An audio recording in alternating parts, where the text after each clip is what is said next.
You're watching National Streaming Sports. Over 20 podcasts, 70 shows, and a 3.5-star rating on Roku TV. Introducing National Streaming Sports, live and on-demand sports talk programming that you can access 24/7. For the premier sports talk experience, tap into our Roku channel. Start your mornings with Mac and Jack covering all the weekend sports action. Then pour a cup and enjoy all the sports you can drink on the Coffee and Sports podcast. At midday, talk sports from east to west on the Coast to Coast podcast. Followed at night by some hot girl talk with Prim and Proper Sports featuring Sonja Pearson. Talk boxing on the Gloved Fist. Yankee fans tune in for Start Spreading the News. And there's more on the College Sports Huddle and Sports Scope with Robert Butler. There are 20 podcasts in all and 70 weekly shows giving us a 3.4-star viewer rating. To find us on Roku TV, search for National Streaming Sports on the Roku search bar. Click on the logo and you're in. National Streaming Sports, live and on-demand sports talk for America.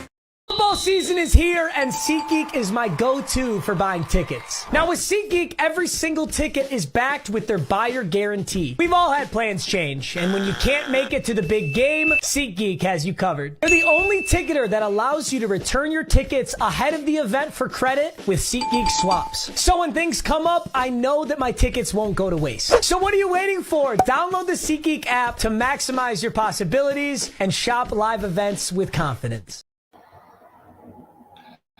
National Streaming Sports is brought to you in part by BetUs.com, designed for true fans. NFL odds, Week 1 and futures, college football odds, including Heisman Trophy favorites and playoff odds, NBA odds of division winners and playoffs, Major League Baseball playoff and World Series odds, the National Hockey League Conference playoffs and Stanley Cup odds, and boxing wagers. Betting opportunities include versus the spreads and outright winners, also during the game. Use our link on our website, nessp.info, the Bet Us Opportunities webpage, for a 125% bonus on your first 3 deposits. Must be 21 years old, and remember, bet responsibly. Good morning, everybody. Happy Friday. Welcome to the Mac and Jack Show. I am filling in for Mac today. I'm co-host Sonja, along with these wonderful gentlemen, Jack and Keith Engle. Mac, hello to you. We're wishing you all the best as you recover and rest. And hello, Miss Linda. Download the Roku app so you too can be in the know about sports 24/7. Gentlemen, how are you this morning? Jack's speechless. Yeah, I'm good. It's the three of us, and I'm the only one giving credit on the titles, with Mac, Jack. Sonja. It's Sonja, and today it's the Jack, Sonja, and Keith show. How's that? There you go. And I got Keith up there for Keith Engle TGI Sports. You can support him by sending stars, of course. So good to have you both on today. Good to be here as always. Matt, we hope Matt gets better, but we're happy to see you, Sonja. Thank you so much. It's good to be here. Got a lot of NCAA news. March Madness has kicked off in true style, Keith. Yeah. A lot of brackets broken from you already. The mine's broken, I can tell you, and maybe not irreparably broken. The ACC was talked about all year as being down, and I kind of I thought it was getting loved, if you will, but yesterday proved that maybe I'm wrong and the critics are right, because Louisville just gets blown out of the building. I had them going to the Elite Eight. I got them beating Auburn in the next round, so not good. And Clemson gets hammered early. They come back and lose by 2. It doesn't look so bad, but they were down early in this game. They just didn't show up at all. And I've got them losing the national finals to Michigan. Yeah. So I remember. Well, when I talked about that, and I was like, I don't know about Clemson. Yeah, I'm in big trouble. McNeese State, winning. I guess that was the biggest upset so far in the tournament. But what was really expected out of Clemson? I mean, should we really be that shocked? Again, maybe. Well, yes, McNeese beating an ACC team, we should be shocked always. But Will Wade's a really good coach. He'll be coaching the ACC, ironically, next year because he's already taken the NC State job, which is kind of the side story yesterday, or the main story yesterday of that game. But Clemson had played pretty good basketball the second half of the season, much different than they normally are known for, where they get off to quick starts and fade late in the ACC schedule and into the tournament. But this team had been playing really good basketball, but they came out just totally unprepared yesterday. It looked like they were sleepwalking in that first half, and even through most of the second half until the 10-minute mark when they made a move, and it was far too late. And Louisville, pretty much the same thing. So we'll see. I mean, look, at Duke is still a really good team, so they're going to carry the ACC banner. North Carolina at least showed looks like they belong with their win the other night, although that wasn't the best San Diego State team I've seen. But yeah, we had some madness to get started, and a whole full slate of games from noon till 1 a.m. again today. I got to get some sleep, man. It's time of year I don't get much sleep because I'm up all night. I mean, going forward short term is the big game to look forward to, St. John's and Arkansas, because you have that coaching rivalry, Pitino and Calipari. And although Pitino is saying all the right things, I respect John, we're playing against their players. It's got to be a little bit personal still, at least on the part of Pitino. Yeah. I think on both sides, because Calipari wrongly really has always been described as Little Rick and like a protege of Rick Pitino, where he never worked for Rick Pitino. And I mean, I guess there's some similarities to their coaching styles and whatnot, but I'm not sure how that even got started. They barely crossed paths early in Calipari's career. But yeah, it's a big rivalry because they've been compared to each other for so long. And I'm sure Calipari and this Arkansas team, which has played really decent basketball as well, I've been kind of down on all the selections. 14, the 14th best team in the SEC. Arkansas is like 11. Getting in this tournament, but Arkansas played really well against Kansas, another team that had faded late in the year. This was a good basketball. This was a good NCAA basketball game yesterday. I thought Arkansas and Kansas, and you got to give Arkansas. I think St. John's will win. But Arkansas will have a chance to win that game. St. John's, as good as they are, they play great, tenacious defense. They don't shoot the ball that well.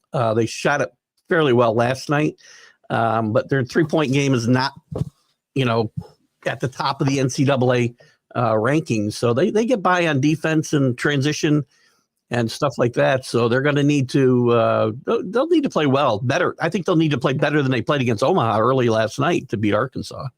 And good morning to David and Robert. David, of course, chiming in, saying good morning this morning. And Robert saying that basically Clark Kellogg had Clemson in the Final Four. Keith, I know you from CBS Sports. I know you and I talked about that Friday on your show. Yeah. I was commenting like I didn't see Clemson coming in from anywhere. Another upset was. No, you're right. Yeah, the High Point Purdue game. High Point already at home. They're done. And let me just tell you, I pulled up my brackets. I have them filled out in handwriting. I need to submit them online so you can see the truth of the matter. I pulled up your bracket there. You had a great bracket going. My bracket busted. High Point played a nice game yesterday against Purdue. I thought they might have a chance to win that game. A lot of people, people think a lot of the High Points of the world are happy to show up, but they're not just happy to show up. They're there to play basketball. Absolutely. And they played a good game yesterday. Purdue, again, shouldn't lose to High Point, right? But they gave him a good run for a while. Yeah, they really did. And Creighton, Louisville, another good game. 89-75, the last score there.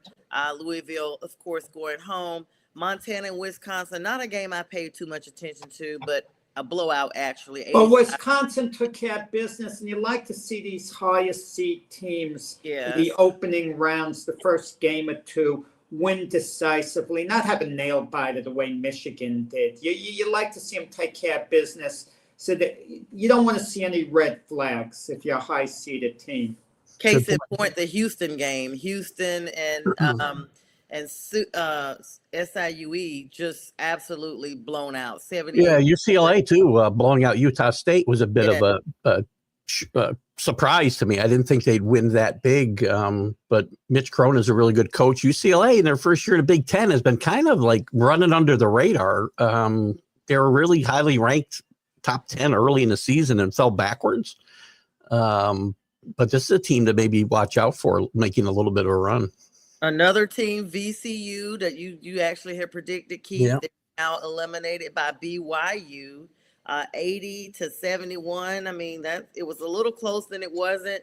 Georgia getting absolutely blown away by Gonzaga. We knew that. Gonzaga, another sleeper. Again, people aren't talking about Gonzaga, and that's when Gonzaga's are most dangerous because they had a late season fade as well, but they played better in their tournament. They knocked St. Mary's off in the conference tournament after losing to them twice during the regular season.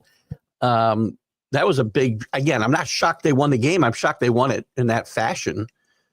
Yeah, and good morning to you, Rick. Of course, the Wofford and Tennessee game, no brainer there. I like to use that word. Tennessee getting the upper hand. The Arkansas-Kansas game, we talked about that. To me, that was a shocker. Jayhawks already out of it.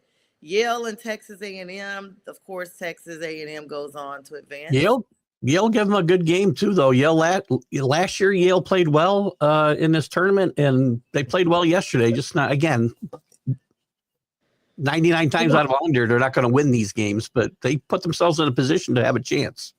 Well, Yale was playing from behind all games. Yeah. It seemed to be a reach. Yeah, they stayed in within reach of being in the game. They didn't look like they were going to win it late in the game for sure. Yeah, they definitely didn't. Drake, same thing. The hype behind them, getting it done over Missouri. Drake's a team I liked. I've got them winning another game, actually. Well coached. McCollum's a really good coach his first year there, and this team plays good defense. And Missouri got behind early in this game, and they did fight back and I think they may have even tied it late in the game, if I remember right. But I got Drake win another one. Mm-hmm. If Mount St. Mary's beats Duke tonight, where would that rate Oh my God! That's in college NCAA history. It might top the. We've only had 116 be a one, and that was a few years ago when Virginia lost to somebody from the league Albany State plays, and I can't think of their name now. Whatever. They lost to a 16 seed a few years ago. If Duke lost tonight, that would rank ahead of Duke. Would rank ahead of that game. Yeah, but Duke has been, well, before we get there, Texas Tech, of course, advances over UNCW. So that's another one of those smaller schools. And I tend to cheer for those. You guys know I'm from North Carolina. I'm from a rural area. So UNCW and High Point and all those schools are the smaller schools. We definitely cheer those on before we get to the Dukes and the Carolinas and what have you. I'm a Duke girl, of course. I'll be wearing my blue this evening when I do Prim and Proper Sports Friday with the fellas, because I got to represent us at game time, and game day. But, the Michigan game, you mentioned that one, absolute blowout. Well, actually, excuse me, very close. Close. Yeah. 5. Michigan almost got eliminated on that one. Michigan, another team that struggled late in the season. Dusty Mays had a really good first year there after doing really well at Florida Atlantic. And everybody thought he might even be up for the Indiana job after 1 year at Michigan, but he said he was staying. He's done a great job turning his program around because Juwan Howard had kind of run it into the ground the last couple of years. And this is a great first year. And they kind of were fading late in the years. A lot of the Big Ten teams were. Except the one I picked to win the championship. So let's see how that works out. But they played well. And sometimes, and yes, Jack's, and you both had a great point that these higher ranked teams really ought to get off to better starts. But sometimes having a nail biter can also kind of wake you up and help you as you move forward. That the Duke game is at 2:50 today, so it's going to be here shortly. And Cooper Flagg is expected to play today. That's big because I know last week or the week before they thought he had broken his ankle. Yeah, but Duke's winning on a blowout, Sonja. I don't think there's much interest in that game. I think the big game, and the focus tonight's going to be on UConn because they've never really they haven't gotten off all season. No. And the big talk was, could they repeat? And they've been a very ordinary team. I mean, can they turn the switch on and resemble the team they've been the last couple of years? Or is this just a faded UConn team? I think they'll win. I think they'll win today. And look, they're the two-time defending champions. They're not as good as either one of those teams, obviously. They've had some good stretches this year. They've beaten some good teams, but also lost to teams they never should have even come close to losing to. Very up and down, and anybody at that level can get hot for 6 games. So do they have a puncher's chance to repeat? Yep. Are they likely to do it? Probably not. Yeah, I wondered about that too when I was talking to Keith on Friday. I was like, what about the Huskies? You know, are they nowhere there, you know? But it's one of those things. We see teams win it all, and then even in every sport, and then they just have a rebound season. It's like, it's not even the fact that they may change players or players go into the profession, you know, professional leagues. It's just a different type of group. Well, the problem is in college, especially basketball, because the rosters are so much smaller than football, the transfer portal and NIL has changed everything. You're basically recruiting a new team year after year because you're either bringing in kids or kids are leaving. And in fact, Danny Hurley was talking about it on a 60 Minutes expose they did on him a few weeks ago, that, you know, you're constantly talking to kids in the portal, and your kids are talking to other teams as well. So you just never know what you're going to have from year to year. And these teams have different makeups. That is wow. And good morning, Brian, from the One Ass Cheek, Three Toes. I always say it wrong. Good morning, Bistrilla. How are you today? Yeah, now today we got a nice menu of games, though, kicking off at noon. We got the Baylor game, Mississippi State. What do you think about that game? That's number 9 and number 8. Those are not, you know, number one seed. They're top 10 2 teams. But what are your thoughts on that game coming up? The 9-8 games are usually pretty intriguing. This is 2 teams that barely got in the field, quite frankly. Mississippi State is one of those SEC teams that were, you know, in the bottom half of the league that I thought shouldn't probably get in at the expense of some mid-majors, but I won't bloviate on that too long because I tend to go off on that topic. But I think it'll be an interesting game. I actually like Baylor in this game because I think they've been playing better here late in the season. Yeah, Baylor. Another team I never even knew of this next team. I'm gonna be honest. Robert Morris. Never heard of. Number 15 seed versus Alabama. Where is Robert Morris? There is basketball here in the Northeast, you know. So they're in Pennsylvania, I believe Robert Morris is. Well, they've got a game at 12:40 versus number 2 Alabama.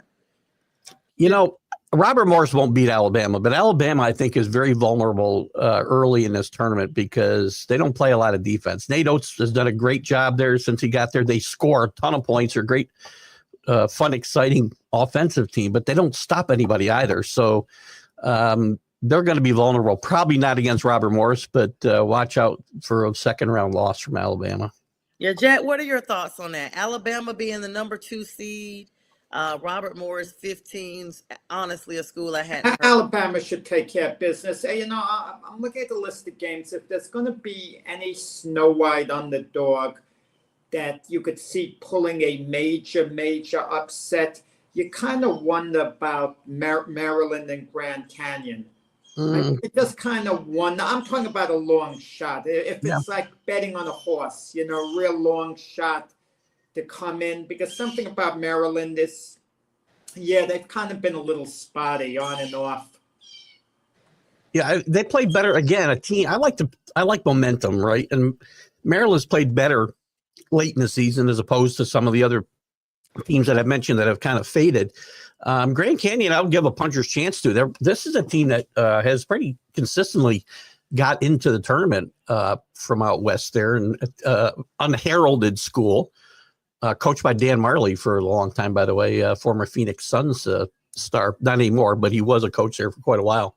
But yeah, I'll give them a puncher's chance. I would also, Colorado State is a team I would watch on upset alert today against Memphis as well. They're 12 against a 5. What about that UNC Ole Miss game? I mean, UNC's number 11, Ole Miss is number 6. Does UNC go home today? North Carolina, you mean? Yeah, UNC. UNC, North Carolina. Yep, they're that game's a toss-up. I mean, either maybe momentum and pride, because so many people have cried about North Carolina not belonging in this tournament. Maybe that'll carry them one more game.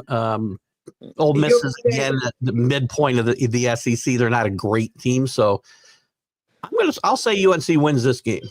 Keith, a lot of people have been complaining about Hubert Davis at North Carolina. Is it time for changes? He on the hot seat. If they go out for the tournament, he just renewed. Just got an extension through 2030. Yeah, I'm shocked to give him an extension. That team has been very up and down at best. His first year, they had a great run in the tournament and got to the final. But since then, they've kind of been very up and down and not done great in the tournament. And you're right. He's been under fire, and they give him a 5-year extension. Just is that extension official? They were talking about it. No, it's official. Yeah, he's again. That doesn't mean he'll be there till 2030, but they're going to owe money till then. So I was a little surprised they did that. But listen, you would want to get fired if you're paying through 2030. They're going to pay you. You could be relaxed. They let you go. You don't have to work for 5-6 years and get big money. Hubert Davis and North Carolina and Duke. We all know about the Duke-North Carolina rivalry. And Hubert Davis and John Shire came in. John Shire at Duke, obviously, both replacing legends. Yes. In the sport. Not easy to be the guy that replaces the guy, right? But John Shire has had a much smoother transition. A little bit spotty his first year or so, but that team has gotten better and better and better every year under John Shire, and it hasn't happened for Hubert Davis the same way. So he's had coach except the first season. Bring him and watch him every step of the way, though. Sorry, I didn't hear the first part, Jack. He's had John Shire, Coach K, mentoring him, looking over the program. Said Duke, they still feel Coach K's presence in that sense. Yeah, and I think to a certain extent that might be there in North Carolina. Roy Williams is still around the program a lot, but maybe not to the extent Krzyzewski is. But maybe just gotten better support internally, as you're alluding to, not just from Coach K, but from the rest of the program. But obviously, North Carolina has some faith in Hubert Davis, or they wouldn't have extended him 5 more years. You're muted again, Jack. Was Hubert Davis Roy Williams' hand-picked successor? I know with John Shire, he was Coach K's hand-picked successor. But was Hubert Davis, because that makes a big difference how often the legendary coach is going to be around the program to see that his protege makes good. Yeah, I don't think it was the same level. This is my guy. He was on his staff, right? And it never came out who Roy. I mean, he said all the right things when Hubert Davis got the job, but you never got the feeling that that was his guy. I don't know who it would be. North Carolina struggled this way a couple of times. You remember when they brought in Matt Doherty to before Coach Williams came back. It didn't work out. It worked out for 1 year when he came back from Notre Dame after a good year there, and the program went right into the toilet after a couple of years under Doherty. So they haven't had a great success with former players. By the way, what's become of Notre Dame basketball? Oh God, they're terrible. They're terrible. I mean, they didn't. I'm trying to think of the coach that retired, Mike Bray. Had a very consistent run there. It's not, wasn't great. It wasn't a great program, but they were in the tournament most every year. Missed here and there, but this team is now just like irrelevant. So they miss Mike Bray there a lot. Yeah, it's a lot going on, and I feel like, to me, as soon as North Carolina went through that transition the first time, I think they hit the ground running with Hubert. But now it's kind of like the steam has run out, and I don't know if they feel like maybe giving him this extension will reignite them or not. But as a Duke fan, I'm excited. And I hope they go home today. just to finish up on North Carolina, what you just said, giving him the extension does help him in the transfer portal and things like that because kids see a more stable program, right? Or it has the opposite effect, and they go, well, he hasn't been as successful as I'd like to see, and they go somewhere else, like Duke. A couple of years ago, give a break. A couple of years ago, they went to the championship game. His first year. We forget. His first year. That was 4 years ago now. That's we all have short-term memories in sports today. Yeah. Jack. Well, today we got the other big game tonight, the Kentucky Wildcats taking on Troy. Even though Troy is number 14, Kentucky is number 3. Should we be on upset alert on that game? I think Kentucky will be fine against Troy. Again, another team that Mark Pope's done a really good job in his first year. And former players coming back to coach their teams is all the rage in college these days. Pope came back to coach after John Calipari left town. Or I guess they mutually agreed to the wording. But Mark Pope came in and they got off to a great start. They were ranked in the top 5 a lot of the year. And again, another team that faded late in the year. I think they'll be fine here, but I don't see Kentucky making a deep run here in this tournament. Yeah, now the Vandy versus St. Mary's CA at 3:15. It's an interesting in the 7 spot. That could be a toss-up. I think that's an interesting game. Vanderbilt, again, one of those teams from the deep SEC that is in here. St. Mary's, I like to win. I think I've got them in the Elite 8, actually. This is a team that's played very well. They're a veteran team, which you don't see a lot because of all the transfers and such. They're a veteran team that's played together a lot. They have really good guard play, which is so important in this tournament and the things you look for. The problem is, and they play great defense. Problem like a similar like St. John's, like Tennessee, great defensive teams, but have trouble putting the ball in the basket, which you really need to do to win basketball games, right? So St. Mary's will be susceptible to a loss. I think they win today, and I think they win a couple games in this tournament. Oh, Keith, early in the show, you mentioned something about Calipari and Pitino. They haven't really crossed paths per se. They both coached at Kentucky, so maybe that's where a little of the tension comes from. They did cross paths like early in their career, and they played in the tournament when Calipari was at UMass and Kentucky. Pitino was coaching Kentucky. I believe UMass. That was the year UMass went to the Final Four. Well, it's been vacated, now, but it's since been vacated because they broke rules that are now perfectly fine to do. And good morning, Scott. He says, good morning. Good morning, all. How are you? And he said he hit a nice parlay last night for 4 figures. Hubert Davis was not. He was the 3rd or 4th choice for Carolina. Scott Kobe's my guy. He'll give you tennis winners. You can go bet anything. Scott will give you a winner on anything. Okay.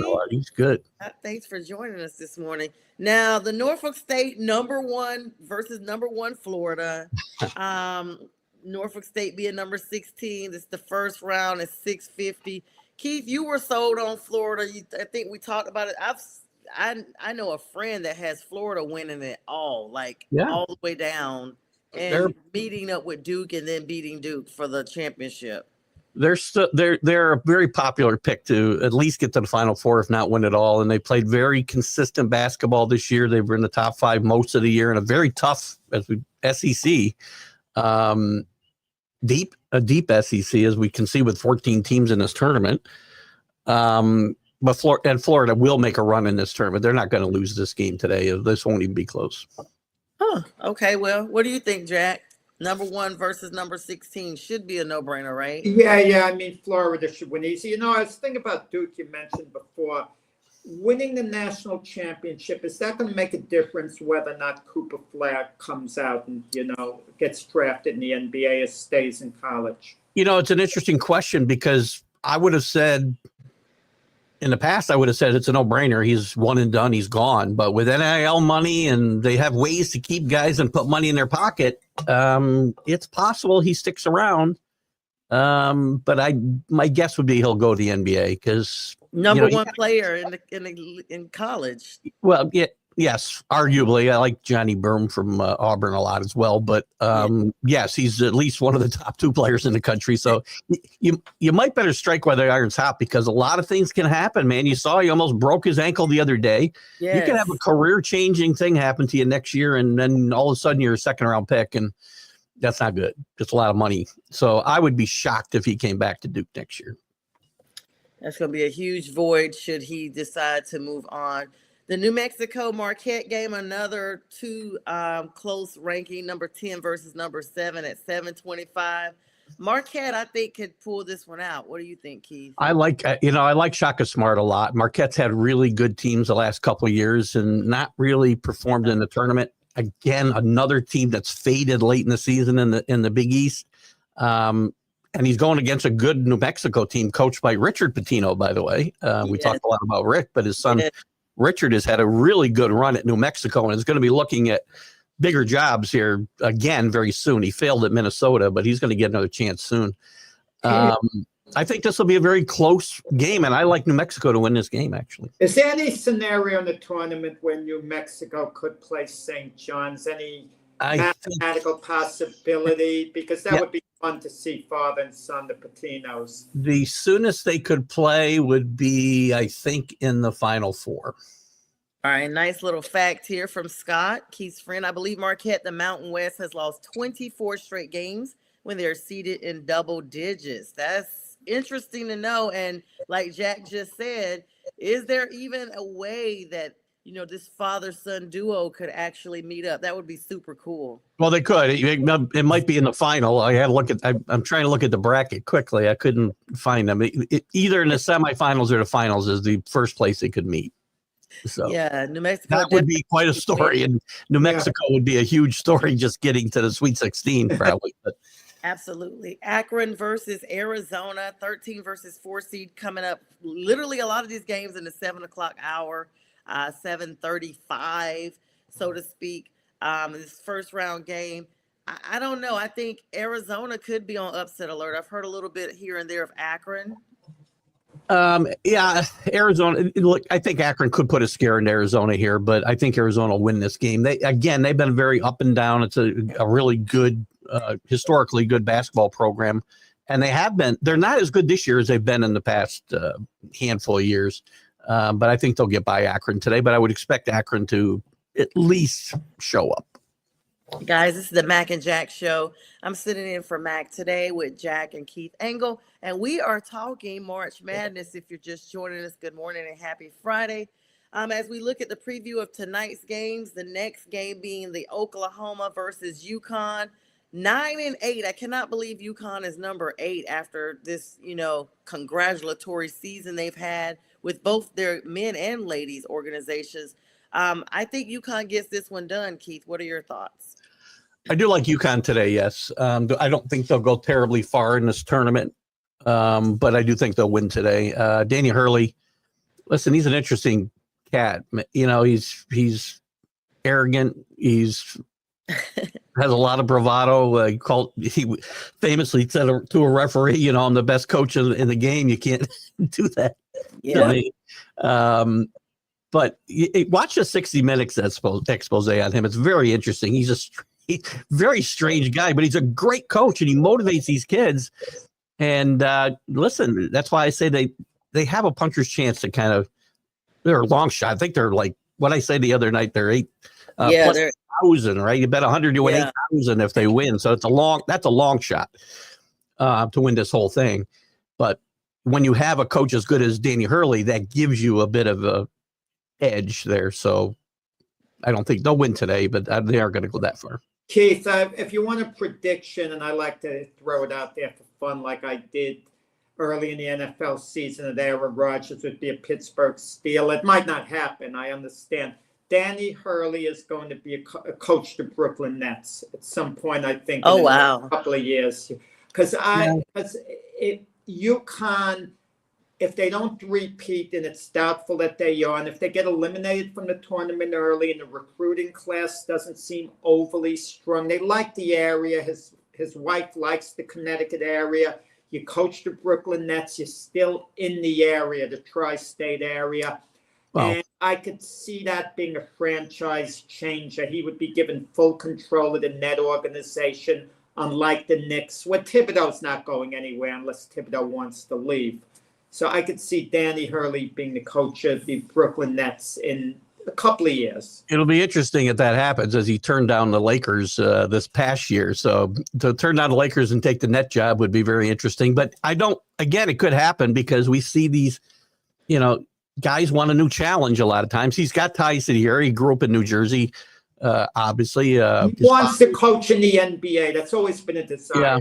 His father's a legend. He coached at Wagner in the city, so he's got ties all over the place to the area, as you said, and it could happen for sure. Yeah, and one thing about it, to plug in, Scott says the Patinos would be a Final Four matchup. That's Jack, you brought up a good point. We see these genealogies in coaching and players. We see it with the Patinos. Now you see it with Hurley and his brother being Bobby Hurley, who was a Duke player and went on to play with the Sacramento Kings until he had an unfortunate accident that ended his NBA career, and it was off the court that accident. Sonja, we forget one little twist changes a coaching career. People forget Rick Pitino was the coach of the Boston Celtics, and the ping pong balls favored the Celtics to get Tim Duncan. But the ping pong balls went to San Antonio. Had Tim Duncan become a Boston Celtic, I'm not sure Pitino would still be there, but he would have been there a heck of a lot longer, probably have been an NBA championship winning coach with the Celtics with Tim Duncan, but it didn't happen. It changed everything. For sure. That's a great point. True. Yeah.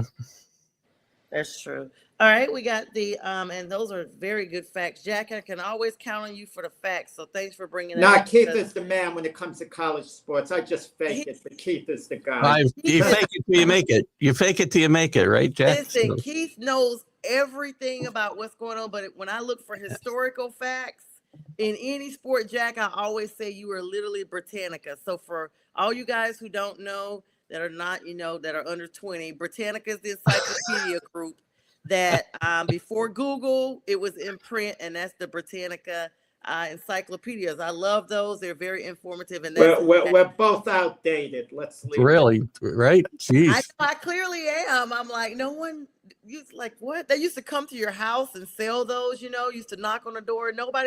You can't knock on anybody's door anymore these days. Those were the good old days for sure. All right, so we got Xavier versus Illinois, 11-6. That's another toss-up, 9:45 p.m. tonight. I think Xavier gets this one done, guys. I think Xavier can win this game. They played really well the other night. Now skipping my mind who they played, actually. But in the first four games, Xavier's they shoot the three very well. They like to run the court.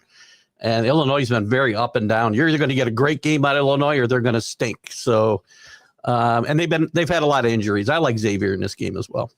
Right. I think so. What do you think, Jack? Doesn't Illinois have a lot of firepower, though? Aren't they considered a sleeper by some people? They could get hot because they play great basketball in stretches, but they play really bad basketball in stretches as well. So they could go either way here. They just recently they got creamed by Duke in Madison Square Garden before the conference tournaments got started. They're really depleted with some injury problems.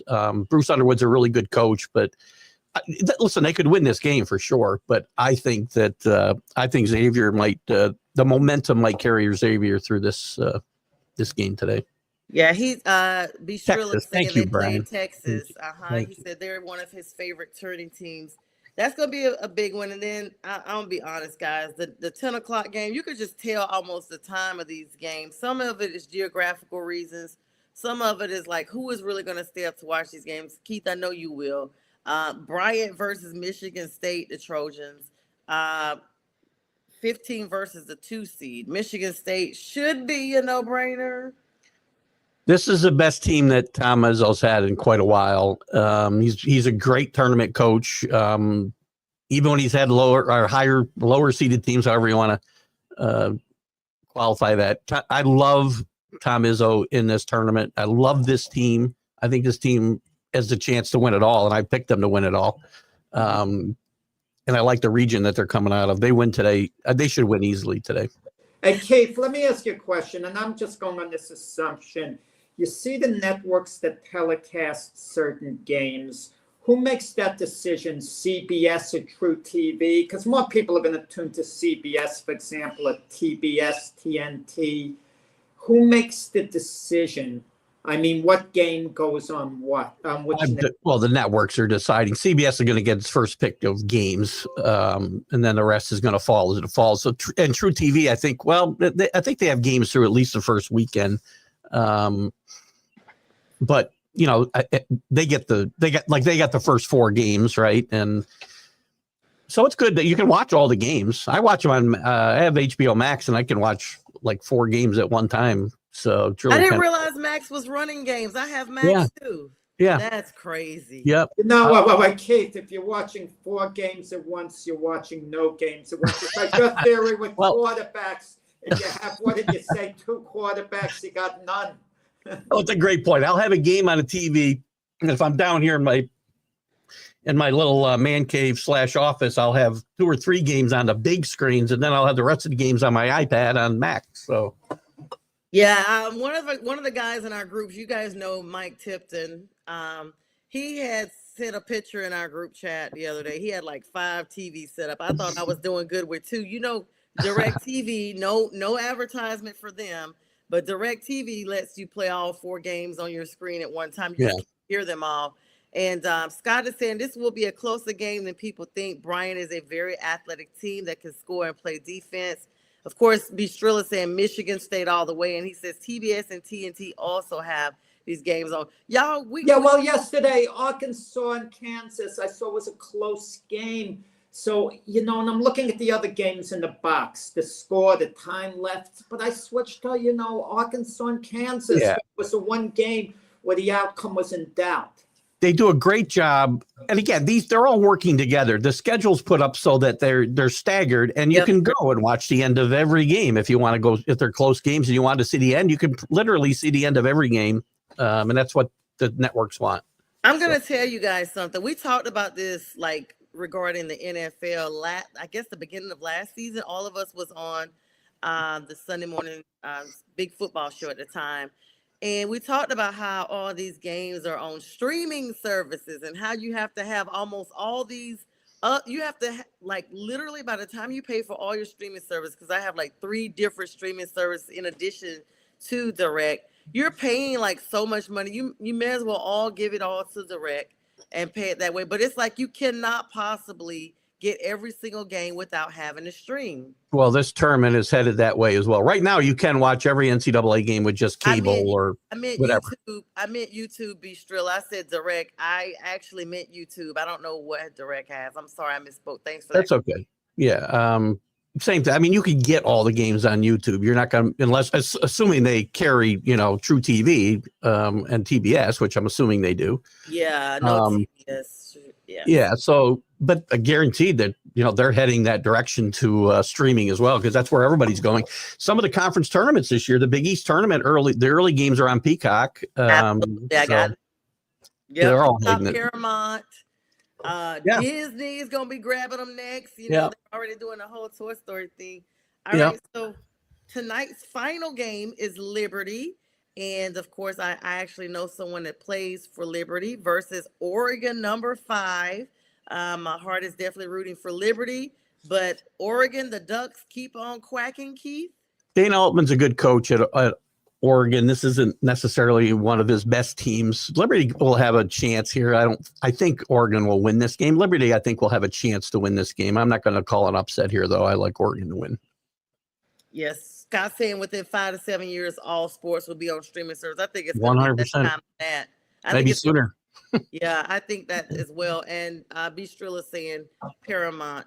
Tomorrow got a lot of big games. Jack, you had some plug in there on that comment? No. I was thinking when you said all the big games are going to be, you know, what did you just say, on streaming or whatever? He said all sports. All sports.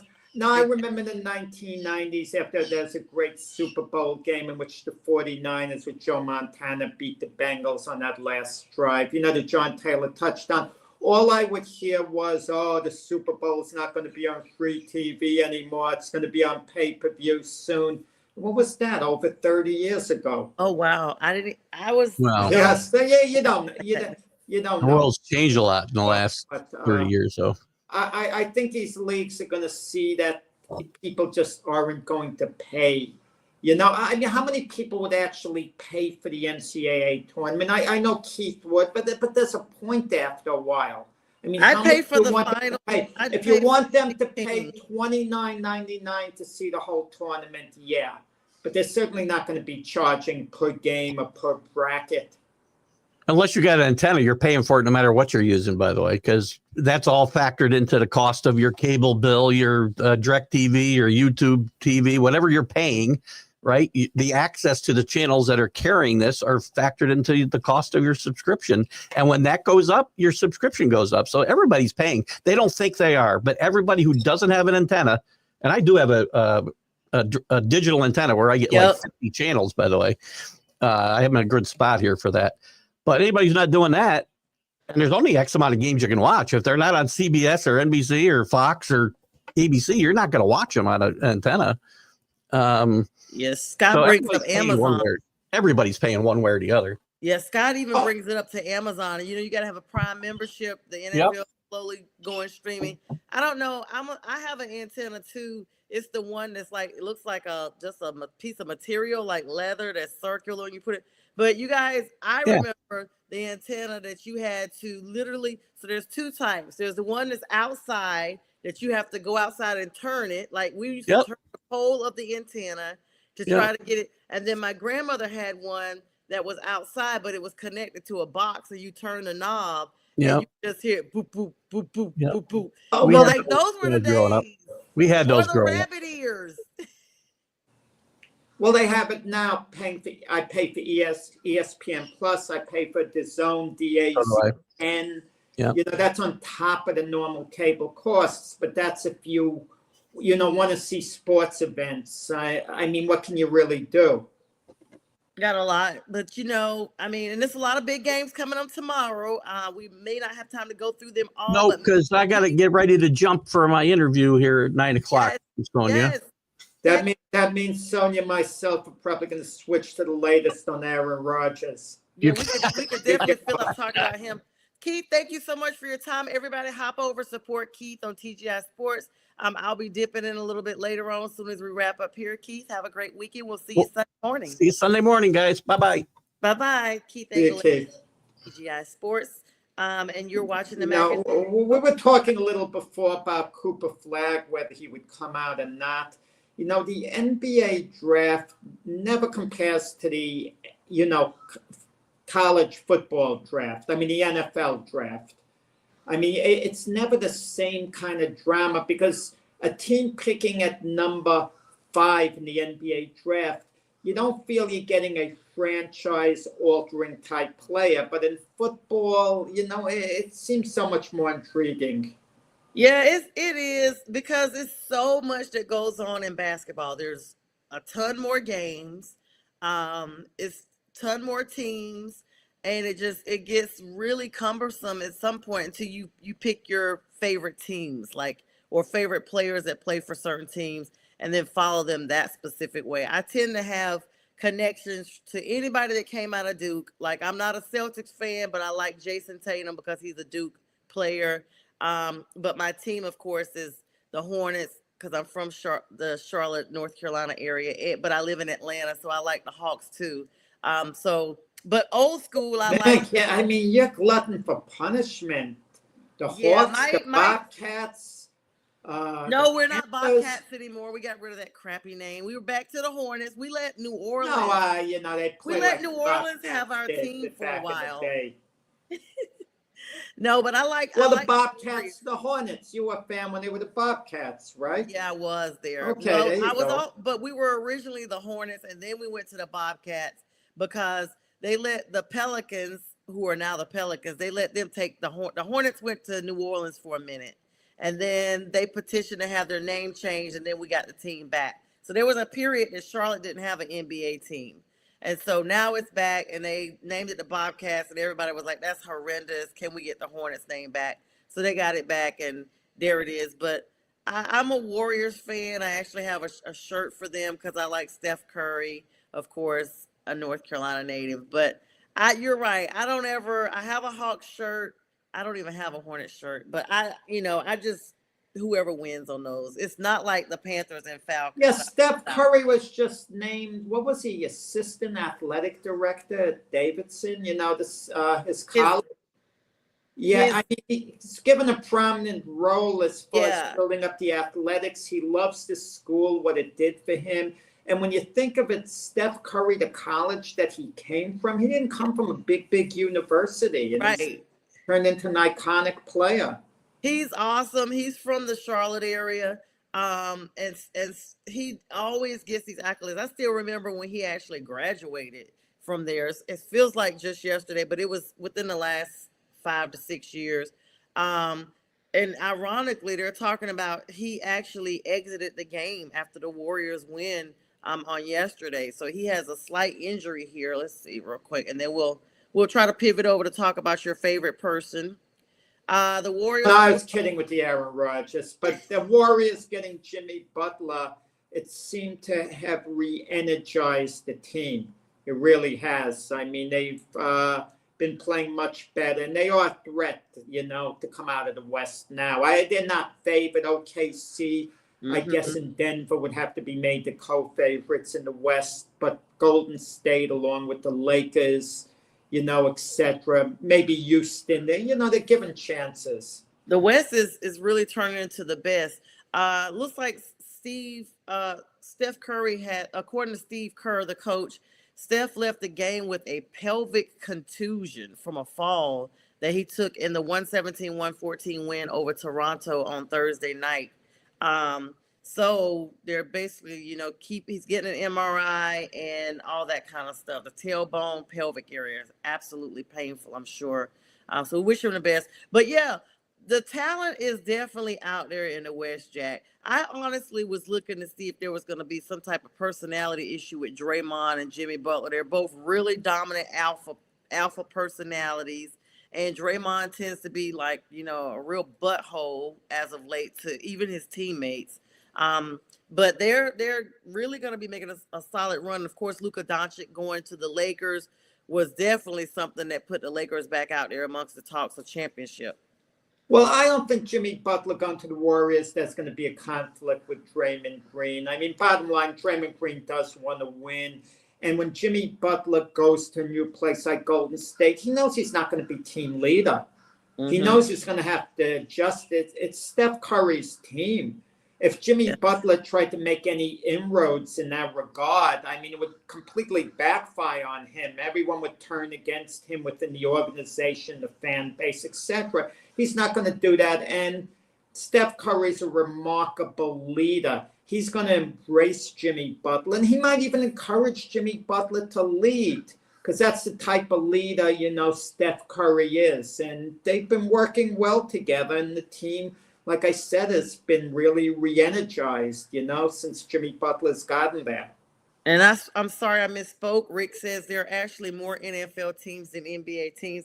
To me, it just feels like there's more. It feels like there's more NBA teams because it feels like every major city has them. And then... Oh, I didn't hear what you said. There are 32 NFL teams. Yeah, there are 32 NFL teams, but I had said there are probably more NBA teams. I think there are 30 NBA teams. Oh, okay. Well, close.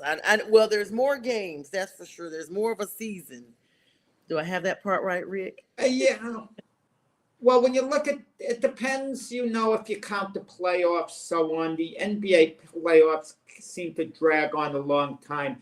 It goes till about the middle of June or so. And then before you know it, then training camp in September and getting ready for the season, beginning of November, maybe late October, I forgot. Right. Yeah, no one tops baseball, though, for now, with all the stuff they have going on. But I do want to kind of plug in for just a couple of minutes about Aaron Rodgers. I know you were teasing, but I do want to talk to you about it because that's your former quarterback, Jack, and I haven't had a chance to talk to you as a Jet fan about the fact that now the Vikings have come out and basically said, we're committed to JJ McCarthy, even though, he hasn't really spiked it down with us. We're committed to him. And so we're going to pass on Aaron Rodgers, even though Aaron was talking numbers with them, apparently. The verdict is still out. Pittsburgh still possibly interested, or does Aaron Rodgers kind of hang up those cleats for a little bit? What are your thoughts? It's 50-50. If he wants to play, I see him going to Pittsburgh. That's a team I see him winding up on. But if he doesn't have a team, like, come training camp time, I think he's going to wait to see which team's starting quarterback goes down with an injury. Let's say it's Miami. Tua's been known to be hurt. I mean, Rodgers would step in and start over them. Wouldn't that be ironic? Because Miami backup is Zach Wilson. So there you would go. Rodgers starting, Zach Wilson again is the backup. Just like in the same division as the Jets, Yes. too. So that would be ironic. But why hasn't he made a decision yet? That's what I kind of wonder. I mean, maybe he's waiting for the draft because he doesn't want to pick a team and then see them draft a quarterback. The Giants want Aaron Rodgers to be their quarterback. But what happens if they draft a quarterback? Yeah, you don't want to see them. I mean, Aaron Rodgers doesn't want a situation where he's looking over his shoulder, even though he's saying, I might only play one more year. Yeah, you don't want a repeat of the Falcons situation with Kirk Cousins. They, of course, went into the draft and shocked the whole NFL world, including Kirk, by drafting a quarterback at number 8. And now we see that may be beneficial to them. But now they're talking about, they've missed the trade deadline of March 11th. And they told Kirk Cousins, hey, you're going to stick with us. You just got this other $90 million that was guaranteed after March 11th. But we're not going to be releasing you, because Kirk's like going to Arthur Blank and like, hey, I don't want to be backup. I want to go somewhere where I can play number 1. But they're like, yeah, no, that won't be. Well, Kirk played lousy. He brought this on himself, Kirk Cousins. So I really don't want to hear, about that. But, it depends on the opportunity for quarterback. They want to play. And Rodgers is an iconic quarterback. So his situation is a lot different, but there's so many factors. I thought he might be interested in the Giants because he's like the New York metropolitan area. He gets to stay here. Yep, he don't got to sell his house. In the same stadium that he played in, last year. But the Giants aren't going to win. I mean, at least they're not a threat to win the Super Bowl. The Steelers, they have an outside chance at least. But we'll see. I don't want to hear about Joe Flacco. Oh, come on.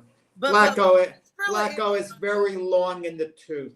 But Rodgers is literally the last gasp for any of the quarterback needy teams. And let me be honest. He wants Minnesota because it's a central division. That's where he played all the years with the Packers in that division with the Vikings. They got Justin Jefferson, Jordan Addison, Aaron Jones, his former Packer teammate, to run the ball. They've got the weapons there, the Vikings, for Rodgers to be successful.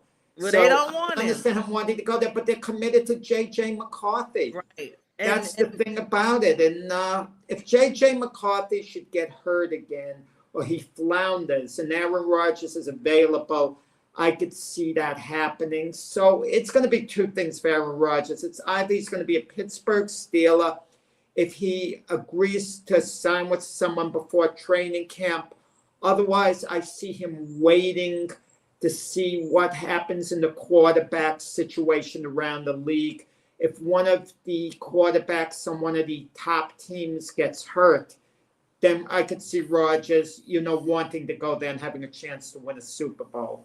Yeah, and Rick brings up a good point as well. He basically says the fact that that Pittsburgh has better weapons but are just as wacky as Rodgers. I guess that's what it'll take. I tend to think they have the weapons and they have the discipline. Mike Tomlin is not putting up with a lot of stuff that other teams have put up with, where Rodgers is coming and basically taking over from every aspect possible. They have a little bit more discipline there. As we get ready for the last 30 seconds of the show, Jack, What are your thoughts on that? They're saying Flacco's 40, Rodgers is 41. Who's the long tooth, Jack? I mean, Rodgers is long in the tooth, but you're talking about a legendary type quarterback, one of the better quarterbacks in league history. And Flacco's kicked around team to team. I mean, let's be honest. He was he's the backup for the Jets, backup for the Eagles, backup for the Browns. He's kicked around. I mean, Flacco is a serviceable backup. That's it. And Flacco's willing to accept that. Rodgers wouldn't be willing to accept being a backup quarterback anywhere. Either he's the starter or he retires. Yep. All right, guys, that's our time for today. Jack, it's been fun having this time with you, and we wish everybody a great weekend. And best to Mac. Best to Mac.